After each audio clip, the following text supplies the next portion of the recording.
Congratulations on the film. It's an amazing story which seems to have kind of disappeared because, not only was she the first woman to swim the channel, she did it 2 hours faster than the 5 guys before her and had the enormous ticker tape parade and then seemingly disappeared into history. So what was it that drew you to this story and how did you find out about it in the first place?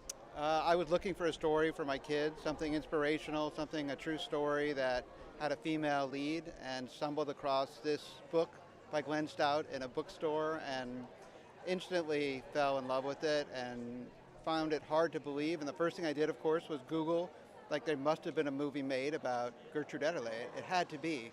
And I looked and I was just shocked that there had been very little known about her. There's very little press about her. And so I optioned the rights of the book and started the journey, the 8-year journey to get us here tonight.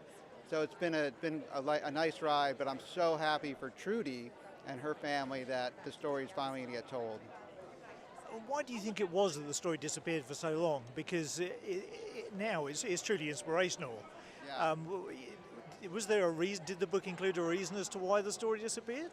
I honestly don't know. I mean, I don't want to think because she was a woman. I think that it had more to do with the fact that swimming is a sport that is a lot of solitude to it. So there wasn't a lot of fans to see her, to know her. So maybe over the time, that's also, she was a very private person. And I think at some point in her life, she had enough of the public eye. And so she didn't pursue it. And so the story just sort of fell through the cracks. When you started writing this, did you have in mind who might portray this or what kind of studio might pick this up?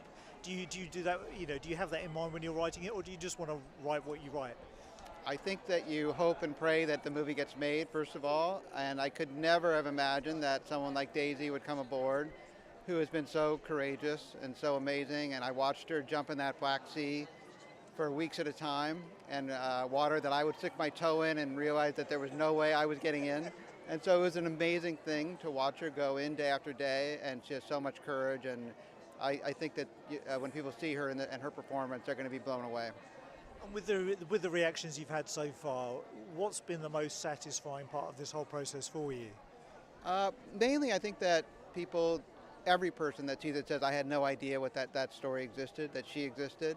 And also just how emotional the story is for people and their families. And so to watch people react to something and, from a kernel of an idea a long time ago to now, this is pretty exciting for me. And I'm just happy for Jerry Bruckheimer, who is such a champion of this, Daisy Ridley and director Joachim Rønning.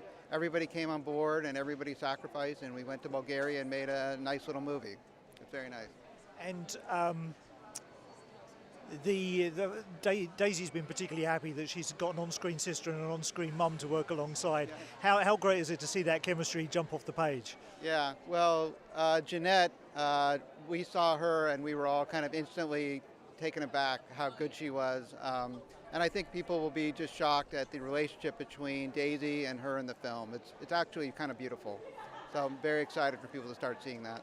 And just lastly, are you still trawling the bookstores looking for your next story, or have you got a whole bunch?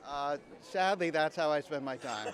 So yes, you'll see me around England for the next few days, going through all the old bookstores. Charing Cross Road is great for that. But yeah, congratulations on the film, and thanks so much for speaking to us. Ladies and gentlemen, you're watching Hey You Guys! Hey you guys! Hey you guys! Hey, that's what they all say. Hey you guys! Hey